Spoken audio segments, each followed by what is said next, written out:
శ్రోతలకు వీక్షకులకు నమస్కారము. ఇవాళ మనము కాలభైరవుని కథను గురించి తెలుసుకుందాం. కాలభైరవుణ్ణి హిందువులు, బౌద్ధులు, జైనులు పూజిస్తారు. ఇతను విజయం సాధించటానికి, శత్రువులను జయించటానికి, భౌతిక సుఖాలను పొందాలనుకునే వారికి, అలాగే కాలభైరవుడు దుష్ట శిక్షకుడిగా, గ్రహబాధలు పోగొట్టే దేవుడిగా పూజలందుకుంటారు. కాలభైరవుని గురించి అనేకమైనటువంటి కథలు ప్రాశస్త్యంలో ఉన్నప్పటికీ కూడా ప్రస్తుతం మనము శివపురాణంలో చెప్పబడిన అతి ముఖ్యమైన కాలభైరవుని వృత్తాంతం గురించి తెలుసుకునే ప్రయత్నం చేద్దాం. ఈ కథలో కాలభైరవుడు ఏ విధంగా ఉద్భవించాడు, బ్రహ్మ యొక్క 5వ తలను ఎందుకు తీసివేశాడు, హత్యా పాతకం వలన అతను పడిన ఇబ్బందులు ఏమిటి, అతని యొక్క బ్రహ్మహత్యా పాతక దోషము ఎక్కడ ఆయనకు నశించిపోయింది, కపాల మోక్షం అంటే ఏంటి, కాశీ క్షేత్రపాలకుడిగా కాలభైరవుణ్ణి ఎవరు నిర్ధారించారు, ఇటువంటి అనేక విషయాలను గురించి మనం ఈ కథలో తెలుసుకునే ప్రయత్నం చేద్దాం. ఇక మనము శివపురాణములో చెప్పబడిన అత్యంత ప్రాముఖ్యమైనటువంటి కాలభైరవుని కథకొద్దాం. ఒకానొక కాలములో ఋషులంతా సర్వోన్నత సృష్టికర్త ఎవరు అని తెలుసుకోవాలని అనుకున్నారు. ఇక ఆ ఋషులంతా అనుకున్నదే తడవుగా, అంటే అనుకున్న వెంటనే వారంతా కలిసి బ్రహ్మదేవుని వద్దకు వెళ్ళారు. ఆ సమయంలో బ్రహ్మ విష్ణుమూర్తులిద్దరూ ఒకే చోట ఉన్నారు. ఇక్కడ బ్రహ్మ విష్ణుమూర్తులు ఇద్దరూ కూడా ఆ సమయంలో మాయామోహితులై ఉన్నారు. ఆ ఋషులు వారిద్దరినీ చూసి ఈ విధంగా అడుగుతున్నారు: ఈ సర్వ సృష్టిలో సర్వోన్నత సృష్టికర్త ఎవరు అని అడిగారు. దానికి సమాధానంగా మొదట బ్రహ్మదేవుడు ఇలా అన్నారు: ఈ విశ్వమంతటిలో మొదట సృష్టించబడిన వాణ్ణి నేనే, అలాగే ఈ సృష్టిని అంతటినీ సృష్టించిన వాడిని నేనే, కనుక నేనే సర్వోన్నత సృష్టికర్తను అని అన్నాడు. ఇంతలో విష్ణుమూర్తి: ఓ బ్రహ్మ, నీవు సృష్టిని చేస్తావు సరే, కానీ ఆ పరమేశ్వరుడు నీ సృష్టిని కూడా వినాశనం చేస్తాడు కదా అని అన్నాడు. ఇలా వారిద్దరూ మాట్లాడుతుండగా ఇక ఋషులందరూ, ఆ బ్రహ్మదేవుడు, విష్ణుమూర్తి అందరూ కలిసి వేదాలను కూడా వారి నిర్ణయం ఏమిటి అని అడగదలిచారు. అంతలో ఆ 4 వేదాలు కూడా ఏకకంఠముతో ఆ మహేశ్వరుడే, ఆ పరమేశ్వరుడే సర్వోన్నత సృష్టికర్త అని ఘంటాపదంగా చెప్పాయి.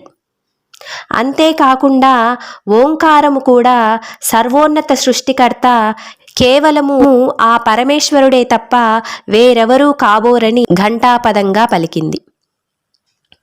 ఇక వీటన్నిటితో ఎంతో ఉడికిపోయిన బ్రహ్మదేవుడు ఆ పరమేశ్వరుడు చేస్తున్నటువంటి కార్యాలన్నింటికీ అడపాదడపా ఆటంకం కలిగిస్తూనే వచ్చాడు. ఇలా ఎన్నో సంవత్సరాలు బ్రహ్మదేవుడు శివుడు చేసేటువంటి పనులకు ఆటంకం కలిగిస్తూనే వచ్చాడు. ఒకానొక సమయంలో బ్రహ్మదేవుడి చేసేటువంటి పనులకు విసిగిపోయిన ఆ మహేశ్వరుని నుండి ఒక భీకరమైన ప్రచండమైన ఉగ్రరూపం బయటకు వచ్చింది. ఆ భయంకరమైన రూపము భై అనే ధ్వనితో వస్తూనే బ్రహ్మదేవుని యొక్క 5వ తలను, అంటే బ్రహ్మదేవుడికి 4 దిక్కుల 4 తలలు ఉంటాయి, మధ్యలో 5వ తల ఉంటుంది. ఆ ప్రచండమైనటువంటి రూపము వస్తూనే బ్రహ్మదేవుని యొక్క మధ్యలో ఉన్నటువంటి 5వ తలను గిల్లేశారు. ఇలా గిల్లేయటంతో ఆ బ్రహ్మదేవుడి యొక్క 5వ తల ఆ తేజోమూర్తి యొక్క చేతికి అంటుకుపోయింది. ఎంతసేపటికి బ్రహ్మదేవుడి యొక్క తల అతని చేతి నుండి విడివడలేదు. అందువలనే బ్రహ్మకు ఇప్పుడు 4 ముఖాలే ఉంటాయి. అందుకే ఆయనను చతుర్ముఖ బ్రహ్మ అంటారు. అంటే 4 ముఖములు కలిగిన బ్రహ్మ అని అర్థం. ఇక 5వ ముఖము, బ్రహ్మగారి 5వ ముఖము శివుడి అంశలో ఉన్నటువంటి భైరవుడి చేతిలో ఉంది. శివుడి నుండి ఉత్పన్నమైనటువంటి ఈ ప్రచండమైన ఉగ్రరూపము భై అనే శబ్దముతో వచ్చింది కనుక భైరవుడు అని, వచ్చి రాగానే అంటే ఆ శక్తి ఉత్పన్నమవగానే బ్రహ్మగారి తలను తీసివేయటం జరిగింది. అంటే కాలాన్ని కూడా అతను వెనక్కి నెట్టగల మహాశక్తివంతుడు అయ్యాడు కాబట్టి అతన్ని కాలభైరవుడు అని అంటాము. ఇక ఈ కాలభైరవుని చేతిలో తన శిరస్సును చూసిన బ్రహ్మదేవుడు భయపడిపోయి శివుడిని ప్రాధేయపడతాడు తనను క్షమించమని. అంతటితో శివుడు శాంతించి కాలభైరవునితో ఈ విధంగా చెబుతాడు: ఓ కాలభైరవ, నీ వల్ల బ్రహ్మహత్యా పాతకం జరిగింది. అందువలన నీవు ఈ కపాలము తీసుకొని ఈ కపాలము ఏ ప్రదేశములో అయితే నీ నుండి విడిపోతుందో అప్పుడే నీకు ఈ బ్రహ్మహత్యా పాతకము నుండి విముక్తి లభిస్తుంది అని చెబుతాడు. అంతటితో ఈ కాలభైరవుడు బ్రహ్మ కపాలాన్ని చేతిలో ఉంచుకొని 12 సంవత్సరాలు అనేక క్షేత్రాలు తిరుగుతూ ఉంటాడు. చిట్ట చివరగా విష్ణుమూర్తి సలహా మేరకు కాశీ క్షేత్రానికి వెళతాడు. ఆ కాశీ క్షేత్రములో ఒకానొక ప్రదేశములో కాలభైరవుని చేతిలో ఉన్నటువంటి బ్రహ్మదేవుని కపాలం అతని నుండి విడిపోయి కింద పడుతుంది. ఆ ప్రదేశాన్నే బ్రహ్మ కపాలం అంటారు. ఇక్కడ కపాల మోక్షం జరిగింది కాబట్టి ఈ ప్రదేశాన్ని కపాల మోక్షము అంటారు. ఇక్కడ బ్రహ్మదేవుడి యొక్క కపాలము భైరవుడి నుంచి విడిపోయింది కాబట్టి ఇక్కడ ఏర్పడినటువంటి తీర్థాన్ని కపాలమోచన దివ్య తీర్థము అని అంటారు. ఇక్కడే ఆ బ్రహ్మదేవుడి యొక్క కపాలము భైరవుడి చేత పూడ్చబడింది. ఈ కపాలమోచన దివ్య తీర్థములో అనాదిగా పితృదేవతా తర్పణాలు జరుగుతూ ఉంటాయి. ఇలా కాలభైరవుడు తన నుండి కపాలాన్ని విడిచిపెట్టాక అనంతర కాలంలో కాశీ విశ్వనాథ క్షేత్రములో ఆ విశ్వనాథుణ్ణి ఎంతో భక్తి శ్రద్ధలతో పూజించి తరిస్తాడు. విశ్వనాథుడు ఈ కాలభైరవుని భక్తికి మెచ్చి అతనికి కొన్ని వరాలు ఇస్తాడు. అవి ఏమిటంటే, ఎవరైతే ఈశ్వరుణ్ణి ధిక్కరించి బ్రతుకుతారో వాడి ప్రాణోత్క్రమణము అంటే వాడి మరణానంతరము వాడికి నువ్వే కనపడతావు. దీనిని భైరవ యాతన అంటారు. అంటే ఎవరైతే మరణిస్తారో వారి మరణానంతరము ఆ జీవుడికి కనపడే మొట్టమొదటి వ్యక్తివి భైరవుడు. అప్పుడు ఆ జీవుడు పడేటువంటి యాతననే భైరవ యాతన అంటారు. ఆ జీవుడు నిన్ను చూసి హడలిపోతాడు. కానీ ఎవరైతే నీ గురించి వింటారో, అంటే ఇక్కడ నీ గురించి అంటే భైరవుని గురించి ఎవరైతే వింటారో, శివాలయమునకు వచ్చినప్పుడు ఎవరు కాలభైరవుని యందు శిరస్సు వంచి నమస్కరిస్తారో వాళ్ళ పాపమును నీవు తీసివెయ్యి. అలా తీసేసే శక్తిని నేను నీకు ఇచ్చాను కాబట్టి నిన్ను అమర్ధకుడు అని పిలుస్తారు. అమర్ధకుడు అంటే పాపాలను తీసివేయగలిగే శక్తి గలవాడు అని అర్థం. ఇంకా ఆ పరమేశ్వరుడు భైరవుడికి ఈ విధంగా కూడా వరమిచ్చారు: ఇక నుంచి నీవు నా దేవాలయములో క్షేత్రపాలకుడవు అయి ఉంటావు. భక్తుల పాపములను నీవు తీసిన వాటిని నువ్వు తినేయి.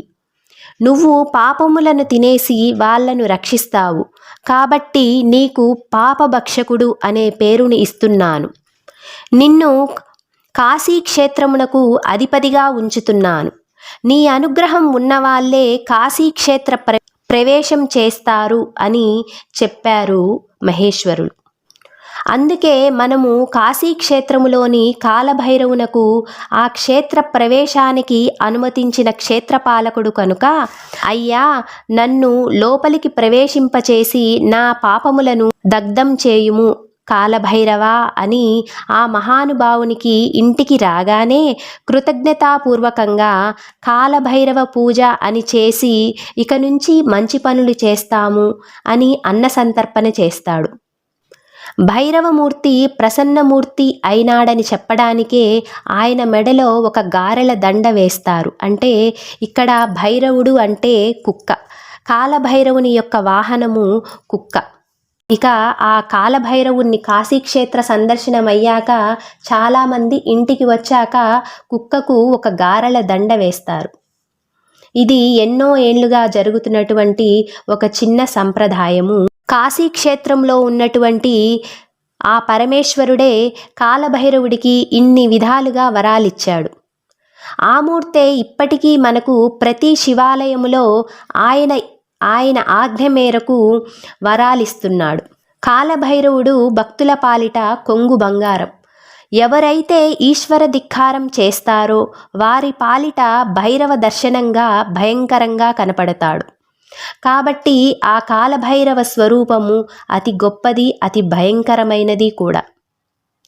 మేము కాశీకి వెళ్ళాము, మాకు ఇంట ఏ భయము లేదు అని చెప్పడానికి ఒక నల్ల తాడును రక్షగా కూడా కట్టుకుంటారు. కాబట్టి ఇన్ని రూపములుగా కాలభైరవ స్వరూపం ఆవిష్కరించబడింది. ఎవరైతే ఈ కాలభైరవ స్వరూపమును గురించి భక్తితో వింటున్నారో, ప్రణమిల్లుతున్నారో, ఒక్కసారైనా నమస్కరిస్తున్నారో అటువంటి వారు ఆ శివానుగ్రహాన్ని, కాలభైరవుని అనుగ్రహాన్ని తప్పక పొందగలరు. సర్వే జనా సుఖినో భవంతు. మీకు ఈ కాలభైరవుని గురించిన కథ నచ్చినట్లయితే ఈ వీడియోను ఒకసారి లైక్ చేయండి, మీ ఫ్రెండ్స్ అండ్ ఫ్యామిలీకి షేర్ చేయండి. అలాగే ఈ ఛానల్ను సబ్స్క్రైబ్ చేసుకొని సపోర్ట్ చేయండి. మీ అభిప్రాయాలను తప్పకుండా కామెంట్స్ రూపంలో నాకు తెలియజేయండి. Thank you for watching. Thank you for your time. Thank you all.